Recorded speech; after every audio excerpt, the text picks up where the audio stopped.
Shivam associates firm ಮೇಲೆ ಅವ್ರ ಪದಾಧಿಕಾರಿಗಳ ಮೇಲೆ ಒಂದು FIR ಮಾಳಮಾರುತಿ ಪೊಲೀಸ್ ಸ್ಟೇಷನ್ನಲ್ಲಿ ದಾಖಲು ಮಾಡಲಾಗಿತ್ತು. ಈ ಫರ್ಮ್ ಓನರ್ ಶಿವಾನಂದ ನಿಲ್ಲನ್ನವರ್ ಇವನಿಗೆ ದಸ್ತಗಿರಿ ಕೂಡ ಮಾಡಲಾಗಿದೆ. ಈಗ ಅವನು ಪೊಲೀಸ್ ಕಸ್ಟಡಿಯಲ್ಲಿ ಇದ್ದಾನೆ. ಈ ಪ್ರಕರಣದ ವ್ಯಾಪ್ತಿ ಅಂತರ್ ಜಿಲ್ಲೆ ಇದೆ, ಅಂತರ್ ರಾಜ್ಯ ಕೂಡ ಇದೆ ಮತ್ತು ಫ್ರಾಡ್ ಅಮೌಂಟ್ 50 ಕೋಟಿಗಿಂತ ಜಾಸ್ತಿ ಇರೋದು ಕಾರಣದಿಂದ ನಾವು ಮಾನ್ಯ DG ಆ್ಯಂಡ್ IGP ಅವರಿಗೆ ಈ ಪ್ರಕರಣ CIDಗೆ ವರ್ಗಾವಣೆ ಮಾಡೋಕ್ಕೆ ಕೋರಿಕೆ ನಿನ್ನೆ ಕಳಿಸಿದ್ದೀವಿ.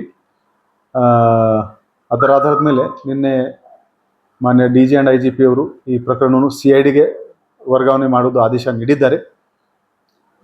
ಇವತ್ತು DIGಯಿಂದ ಅಧಿಕಾರಿಗಳು ಈ ವಿಚಾರದಲ್ಲಿ ಇಲ್ಲಿ ಬಂದಿದ್ದಾರೆ.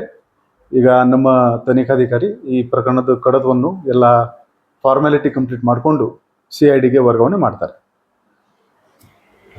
ठीक.